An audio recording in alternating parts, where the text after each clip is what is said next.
Muy buenas, ¿qué tal? Seguimos por Madrid y en este caso con Miguel Palomo. ¿Qué tal? ¿Cómo va todo? Muy buena, muy bien. Estoy muy contento de estar aquí contigo, Josu, Muchas gracias. porque he estado siguiendo tu serie, he visto los vídeos que has subido, la gente que está hablando, y la verdad es que me parece un contenido fantástico el que estás haciendo. Así que para mí es un honor estar aquí. Muchas gracias. Sí, como te comentaba antes, parece que estoy utilizando esto para encontrarme con viejos amigos que hacía un montón de tiempo que no veía. Hace un par de días estuve con José Daniel, con Samu, que también hacía muchos años que no veía. En estos días también voy a entrevistar a otra persona que hacía mucho tiempo. Y hoy contigo, que nos conocimos en GDU, Madre mía, en la época universitaria. ha llovido, ¿eh? Ha O sea, han llovido. pasado muchísimos años, Ha llovido. pero jolín, qué maravilla poder reencontrarme con un amigo, poder recordar viejos tiempos. Sí, No sí, tan sí. viejos, ¿eh? O sea, para los que estáis viendo no somos tan viejos, ¿vale? Tampoco nos pasemos. Pero la verdad es que genial poder verte de nuevo y ponernos Muchas al día. gracias, muchas gracias.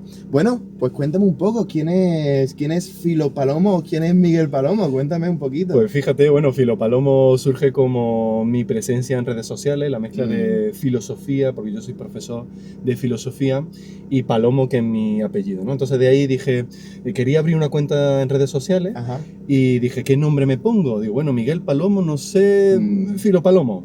Y oye, pues la verdad que parece que a la gente le gustó el nombre, y ahí estoy como Filo Palomo y como Miguel Palomo, ¿no? Con mi nombre original, digamos. Y además con la imagen esta de, aunque te la has quitado ya o... Ahí la tengo todavía, tienes sobrevive la todavía, ¿no? paloma, ¿eh? La paloma sigue ahí representando. Eso, exacto. Pues muy bien, bueno, sí es verdad que conozco el contenido que estás haciendo, pero posiblemente hay mucha gente que no conozca todavía lo que estás haciendo. Cuéntame un poco, ¿qué es lo que haces en redes sociales? Yo lo que hago principalmente es contenido de apologética. Eso significa que lo que hago es contenido, vídeos, que ayudan a los creyentes a defender la fe cristiana.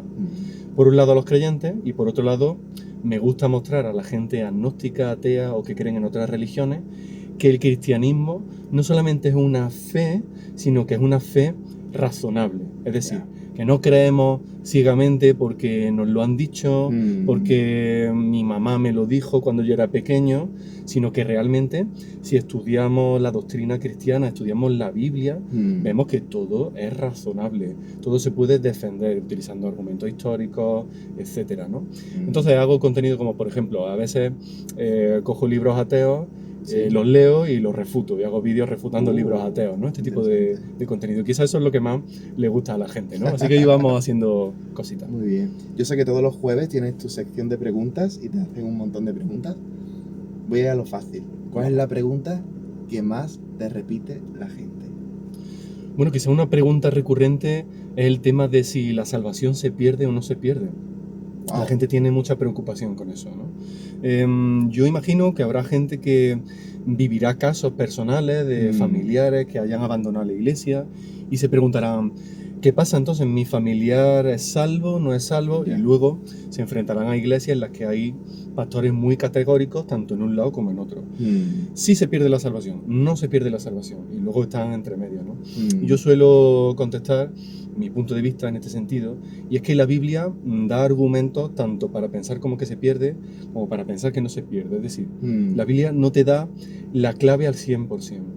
¿Qué significa esto? Significa que la Biblia no está hecha para satisfacer todas nuestras curiosidades. Es decir, hay veces que hay duda y uno no sabe exactamente si se pierde o no se pierde. Y ahí es donde entran las luchas entre denominaciones, este tipo de cuestiones, que yo creo que la Biblia no está hecha para eso, ¿no?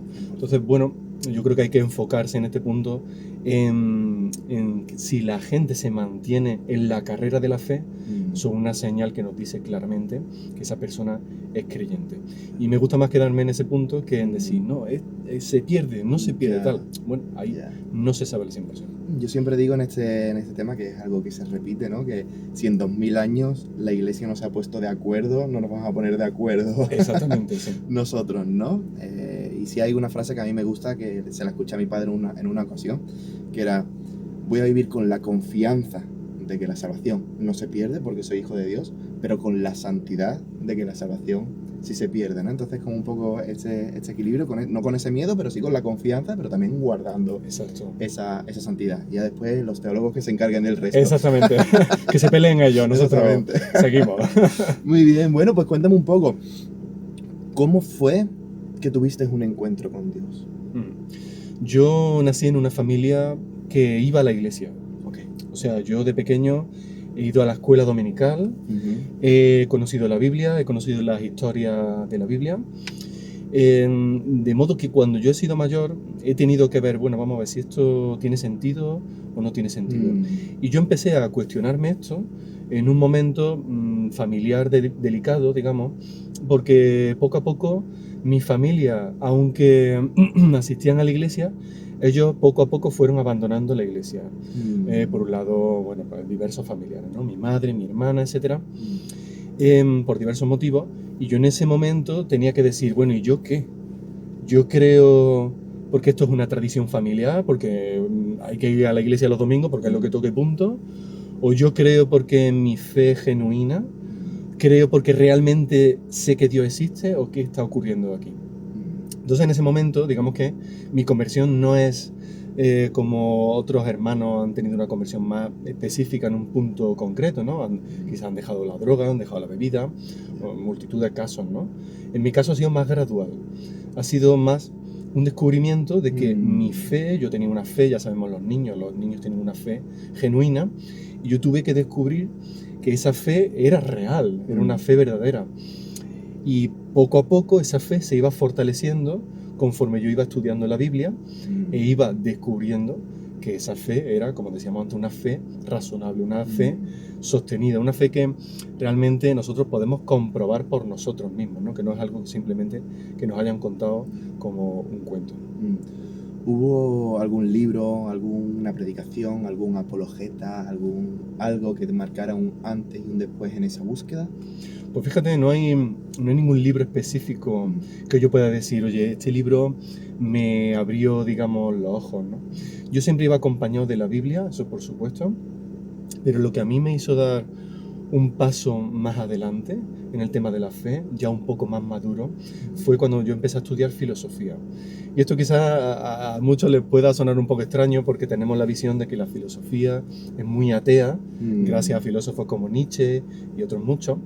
Pero realmente yo lo que descubrí era que cuando yo enfrentaba el cristianismo con los argumentos lógicos que yo encontraba en la filosofía, decía, oye, esto cuadra perfectamente. Es más, las personas más inteligentes de la historia de la humanidad, tanto científicos como filósofos, etcétera, fueron personas creyentes. Incluso en el día de hoy son personas creyentes. Entonces, bueno, como que todo eso me fue diciendo, oye, esto del cristianismo en verdad tiene bastante sentido. Y cada paso que yo he ido dando me ha ido confirmando en la veracidad del cristianismo.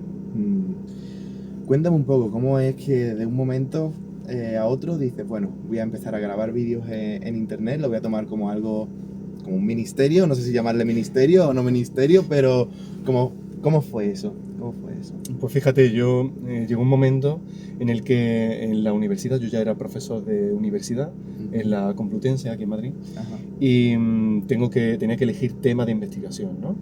Yo hice mi tesis doctoral sobre un filósofo de la modernidad, Leibniz, pero me cansé un poco, estaba un poco saturado y tenía que buscar un tema nuevo. Y elegí temas de cómo las nuevas tecnologías estaban incidiendo en nuestra sociedad, cómo pueden llegar a modificar nuestra forma de pensar, etc. Entonces, por un lado, dije, bueno, si yo quiero estudiar las nuevas tecnologías, lo primero que tengo que hacer es mirar las redes sociales, por supuesto. Entonces me abrí una cuenta de TikTok y de Instagram para observar un poco. Pero a la vez me enteré de que en TikTok, concretamente, había gente atea haciendo contenido ateo, defendiendo el ateísmo. Y dije, bueno, voy a buscar qué se está haciendo de cristianismo. Esto era el año 2021. Vale. Y vi que en TikTok había gente haciendo apologética, defensa de la fe cristiana, proponiendo argumentos para apoyar el cristianismo, pero eran chicos y chicas muy jóvenes. Entonces lo hacían muy bien, pero yo creía que podía aportar un poquito más, por mi experiencia, por mi formación, entonces quería complementar lo que ya había. Así que dije, bueno, voy a abrirme un TikTok en condiciones y voy a empezar a subir vídeos a ver voy a probar, a ver si funciona. Y la verdad es que desde el principio me funcionaron bastante bien. Creo que el tercer vídeo ya se me viralizó y hubo varias cuentas ateas que empezaron a replicarte, ¿no? Exactamente. Pero fíjate, si yo sabía poco de redes, que los primeros vídeos se los enseñaba a mi mujer. Le decía, mira, he subido este vídeo. Y me decía, oye, está muy bien, pero te veo como que tienes los labios muy rojos, ¿no? Y yo, pues mira, la verdad puede ser, no tengo ni idea. Hasta que descubrí que tiene un filtro de maquillaje puesto, ¿no? Ese era el nivel que yo tenía de redes, ¿no? Así que, pero fíjate, oye, que el Señor bendice hasta las cosas mal hechas. Qué grande. Y aquí seguimos. Qué grande. ¿Crees que los cristianos deberíamos prepararnos un poco más para presentar defensas del Evangelio? Porque muchas veces, como lo que has dicho, ¿no? Bueno, yo de filosofía y demás, no, yo lo que el Espíritu Santo me diga, ¿no? Que el Espíritu Santo te puede guiar. Pero ¿crees que también la formación como tal, quizás te estoy condicionando un poco la respuesta con la pregunta, ¿no? No. Pero ¿crees que deberíamos también formarnos un poco más? Yo creo que sí. Yo creo que definitivamente es esencial para la vida de un creyente. O sea, pensemos que Lutero decía que tenían que leerle la epístola a los romanos, porque había gente que se lo leía. Oye, pues estupendo, ¿no? Qué maravilla, ¿no? La epístola a los romanos, si no recuerdo mal, era 2 veces al mes. ¿Por qué? Porque tenía que recordar, tenía que estudiar. O sea que nosotros, especialmente los que somos de familias que han ido a la iglesia, conocemos la Biblia y pensamos que conocemos todas las historias, conocemos las parábolas, conocemos la historia de Noé, conocemos la historia de Adán, de todo, absolutamente todo. Lo hemos coloreado desde chiquititos, hemos hecho teatro al respecto. Exactamente. Hemos sido los árboles en la historia de Adán. Correcto. Lo conocemos todo. Pero realmente la Biblia es un libro que cada vez que lo lees te está hablando más y más y más y vas descubriendo multitud de cosas. Entonces tenemos que profundizar en el mensaje bíblico. Tenemos que estudiar por eso, por un lado, porque tenemos que conocer qué nos está diciendo Dios a nuestra vida. Y por otro lado, porque llegan muchas personas en nuestros estudios, en nuestros trabajos, en nuestras propias familias, que te dicen, pero vamos a ver, muchacho, ¿cómo vas a creer esto? Es que no hay quien se lo crea. ¿Cómo vas a creer que un hombre murió y resucitó? ¿Quién se va a creer eso? Entonces, uno tiene que estar preparado para decir, oye, esto no solamente es razonable, sino que te aseguro que ocurrió por esto, por esto, por esto y por esto. Eso es lo que Primera de Pedro 3:15 llama dar razones de la esperanza que tenemos en nosotros. Tenemos que estar, dice este versículo, que tenemos que estar preparados para dar estas razones. Dicho de otro modo, para poder explicar cuál es nuestra fe a otras personas. Y eso hay gente que lo tiene muy natural interno y le sale, eso es maravilloso. Hay gente que no lo tiene, que necesitan estudiar mucho más. Por ejemplo, en mi caso, ¿no? Entonces yo animo a todos los chicos, las chicas, que no dejen de estudiar la Biblia y no dejen de buscar formas en las que ellos explicarían a sus amigos por qué la fe del cristianismo es verdadera. ¿Cuál crees que es la corriente filosófica no creyente que más se respira en la sociedad de España? Y ¿cómo podemos presentar defensa ante ello? Pues fíjate, yo creo que digamos que hay muchas modas, ¿no? Y las modas no son solamente los peinados, las ropas, las zapatillas, sino que las modas son también las formas de pensar. Y en nuestra sociedad, no solamente en la española, pero también hay una moda de pensamiento que es la posmodernidad, que es una palabra que a todos nos suena. La posmodernidad básicamente dice que el lenguaje crea realidades. Es decir, que la realidad, esto es muy contraintuitivo, pero bueno, esto es lo que dice la posmodernidad. Nosotros pensamos que la realidad está ahí, y nosotros la estudiamos científicamente, etc. Por ejemplo, la teoría de la gravedad. Nadie ha creado la teoría de la gravedad, ningún humano, sino que está ahí, nosotros la estudiamos y descubrimos cómo funciona. Correcto. Pero la posmodernidad te dice, no. El lenguaje crea realidades. Y tú mediante el lenguaje, cuando pones nombre a la teoría de la gravedad, tú estás creando esa realidad que a lo mejor objetivamente puede ser o no ser. Pero mediante el lenguaje tú ya has creado esa filosofía, digamos. Esto, para que se entienda mejor, es tan preeminente en nuestra sociedad que se le da una importancia muy grande a cómo nosotros nombramos a la gente, a las cosas, porque creemos, o se cree mediante la posmodernidad, que el lenguaje crea realidades, ¿vale? También se dice, esto es más fácil de entender, que no hay una verdad universal, sino que cada uno crea su propia verdad. ¿Cómo podemos responder nosotros a esta filosofía tan extensa? Tan extensa que, oye, la gente dice, bueno, cada uno tiene su forma de vivir, cada uno tiene sus reglas, tú con que no hagas daño a nadie, ¿no? Eso es lo que se suele decir. Eso es posmodernidad del pueblo, digamos. ¿Cómo respondemos nosotros como creyentes? Pues fíjate que la posmodernidad tiene una contradicción muy grande, que es que si no hay verdades compartidas, no hay verdades universales, entonces la posmodernidad tampoco es verdad. Es lo que tú crees que es verdad, pero esa verdad a lo mejor ya no se me aplica a mí, ¿no? Entonces es falsa. La posmodernidad rápidamente vemos que es falsa. Así que nosotros tenemos, creo yo, como tarea, como creyentes, nuestra tarea es mostrar la verdad a las personas, porque las personas buscan, necesitan la verdad y van buscando e intentando encontrar a tientas, ¿no? Como dice el versículo, a tientas intentan buscar, ¿no? Y nosotros tenemos como tarea decir, oye, esa verdad que tú estás buscando está aquí, está en la cruz. Antes has comentado la importancia de leer la Biblia, de buscar en la palabra del Señor. ¿Hay alguna palabra o algo que el Señor te haya hablado a tu vida últimamente? ¿Algún versículo, alguna canción, algún libro, algo que el Señor te esté repitiendo últimamente a tu corazón? Pues sí, la verdad que hay un pasaje, fíjate antes que hablábamos de la Biblia, ¿no? Que la conocemos perfectamente, hay un pasaje muy importante que es la parábola del hijo pródigo. Y es que yo ahora, que soy padre, lo veo de otro modo, totalmente, ¿no? Ahora veo esa parábola y la leo de otro modo, ¿no? O sea, yo creo que cuando uno es padre empiezas a ver que existe otro tipo de amor muy grande, muy difícil de explicar. Esto es como explicarle a alguien que nunca se ha enamorado, explicarle lo que es el amor, ¿no? Es muy difícil, ¿no? Pues los que somos padres vemos que hay un tipo de amor enormemente impresionante, que es el amor que un padre siente hacia el hijo, ¿no? Yo de verdad voy a intentar no emocionarme. Pero ¿eres papi de 3 niños? Soy padre de 3 niños ya, que son los 3 regalos más grandes que Dios me ha dado en esta vida. La verdad que es maravilloso.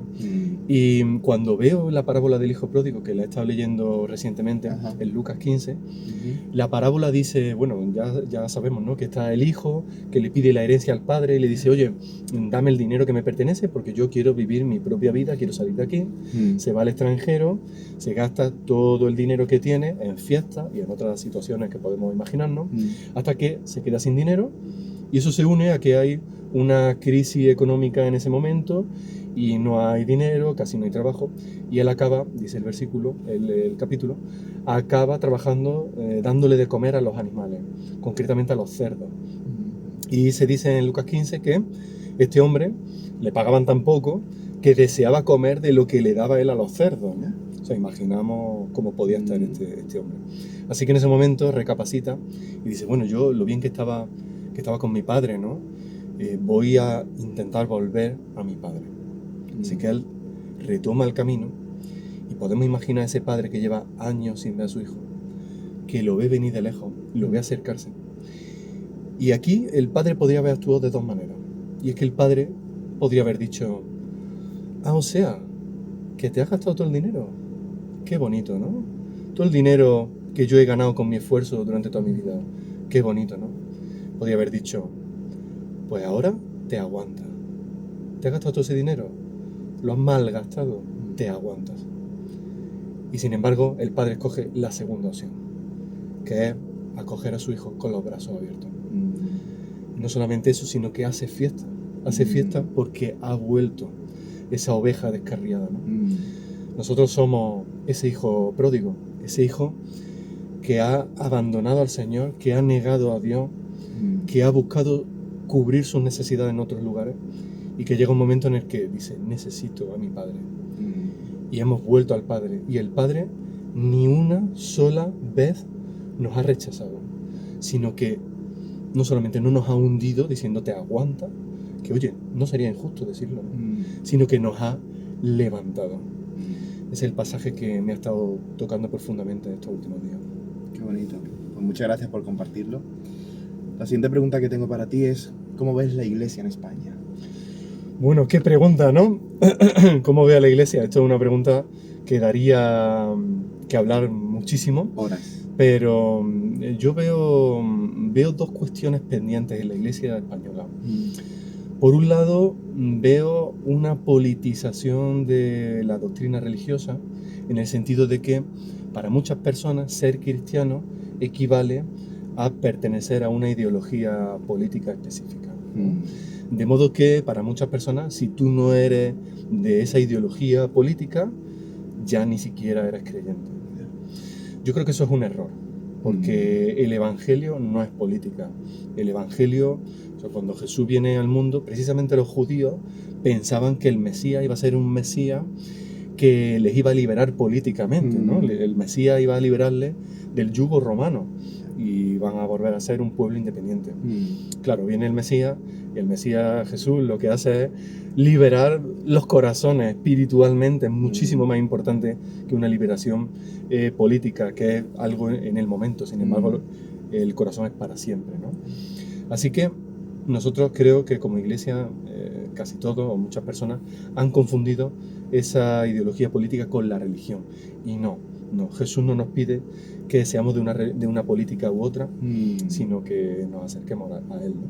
Y es cierto que hay algunos partidos políticos, ideologías políticas, que sí que aciertan en algunos aspectos, pero es mentira, en el sentido de que cuando aciertan en un aspecto, se equivocan en 55 más. Así que apoyar a ese tipo de partidos como que son los cristianos, creo que es un error. Y creo que cuando esos partidos se equivocan y se muestran claramente, dejan en mal lugar al Evangelio cuando lo hemos identificado con el Evangelio. Creo que eso es una cuenta pendiente en la iglesia. Y por otro lado, una cuenta pendiente también es la superficialidad que a veces encontramos en muchos creyentes. Los que hemos estado muchos años en iglesia, sabemos que hay gente que sorprendentemente puede llevar 5, 10, 15, 20 años en una iglesia y no haber entendido partes esenciales del Evangelio. ¿Cómo puede ocurrir eso? Para mí, la verdad es que no termino de entenderlo. Creo que es falta de la iglesia por un lado y falta de la persona por otro lado, ¿no? Esto se traduce a veces en que tenemos una doctrina superficial. Y cuando llegan las dificultades, entonces nuestra fe se tambalea. Si nuestra fe está bien fundamentada en el mensaje del Evangelio, en la Biblia, es mucho más difícil que ante las situaciones difíciles de la vida, que van a llegar, a todos nos van a llegar, esa fe se tambalee. Así que creo que es muy importante que nosotros leamos, estudiemos y oremos para que nuestra fe sea una fe fuerte, de modo que cuando llegue la prueba, nosotros podamos superar esa prueba.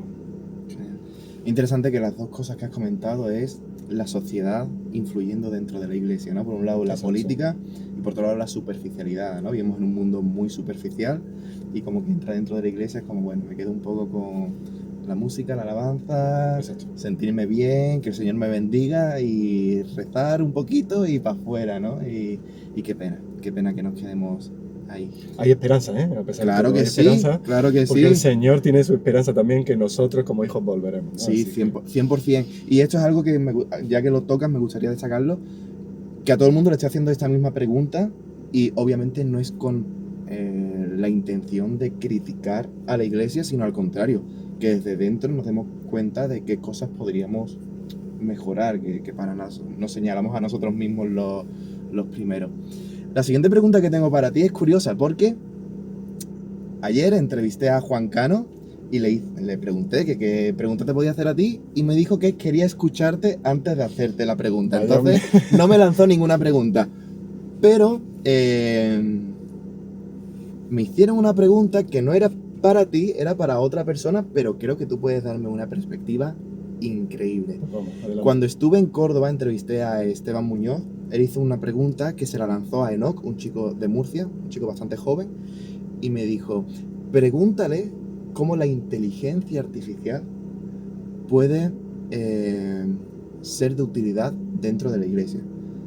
Sé, porque he visto en redes sociales, que es un tema que controla bastante, el tema de la inteligencia artificial, quizás un poco más por éticamente y demás. Entonces, más que cómo utilizarlo dentro de la iglesia evangélica, ¿cómo puede afectar la inteligencia artificial a la iglesia evangélica o a la iglesia en general?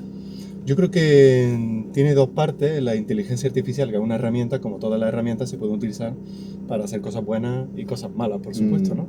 Entonces yo creo que hay cosas malas, y es que hay pastores que utilizan a la IA para preparar sus sermones. O sea, en principio no está mal que tú pidas ayuda. A lo mejor quieres decir, oye, quiero transmitir esto, el Señor me está hablando por aquí, ¿qué pasaje podría utilizar? Bueno, yo creo que hay usos legítimos, ¿no? Ahora, que el sermón te lo prepare una IA ya es más polémico, ¿no? Y esto no es solo porque ya no lo hagas tú, sino porque las inteligencias artificiales tienen una serie de filtros que están introducidos por diseño, por parte de los diseñadores de estos software, que quizás puedan limitar ese mensaje que tú estás buscando. Condiciona el resultado. Se condiciona, exacto. De modo que tú a lo mejor quieres retar a la iglesia porque por motivo X en tu iglesia específico, pero debido a esos sesgos que ya están introducidos en la IA no se va a meter en vereda donde tú quieres meterte. Así que confiar en lo que te va a decir la IA ya de por sí es polémico, ¿no?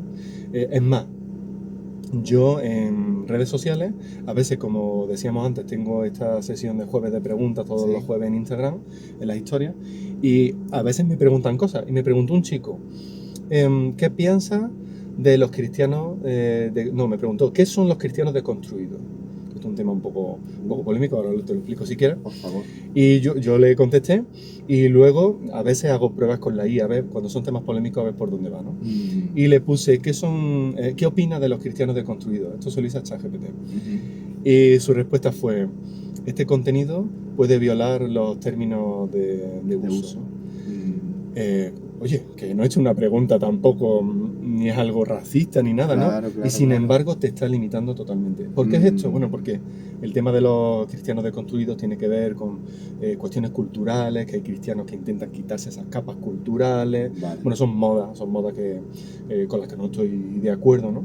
Pero que yo creo que incluso pueden llegar a tocar temas de género y tal, y yo creo que ahí es donde la IA, digamos, se controló un poco, ¿no? Exacto, dijo, no me preguntes esto, por favor, no me líes, ¿no?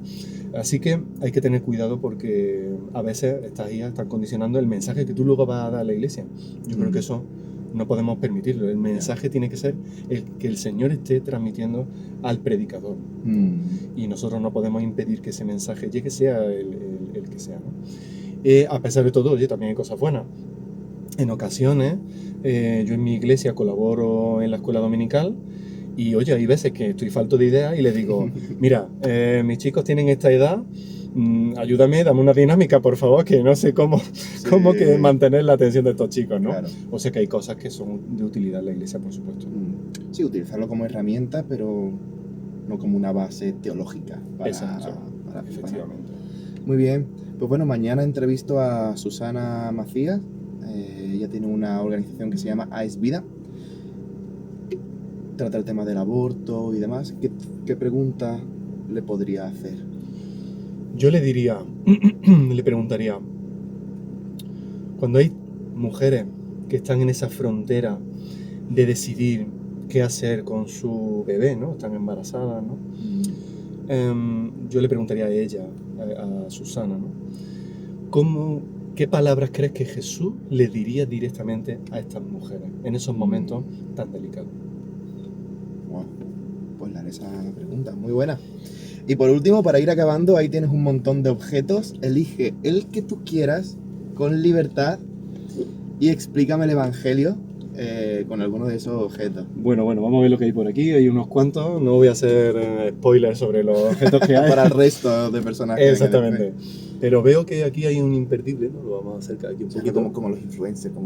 Exacto. Bueno, pues vemos un imperdible que oye, su nombre dice que no se pierde, ¿no? Pero todos sabemos cómo funcionan las promesas del ser humano. El ser humano crea esto y te dice, oye, esto es un imperdible. Pero sabemos que el imperdible se pierde. Yo he perdido imperdibles. Lo recuerdo perfectamente en alguna carrera. Yo solía hacer running, ¿no? Hace tiempo.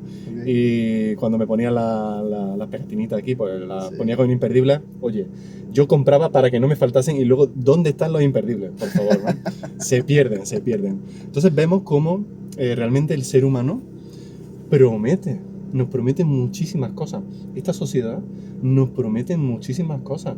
Nos dice que vamos a ser felices si viajamos, si vamos de fiesta, si estamos con nuestros amigos, estamos con nuestros seres queridos. Pero la realidad es que esas promesas se quedan cortas con la realidad que vivimos. Porque vemos que puedes estar de viaje toda tu vida y ser una persona que no alcanza la felicidad.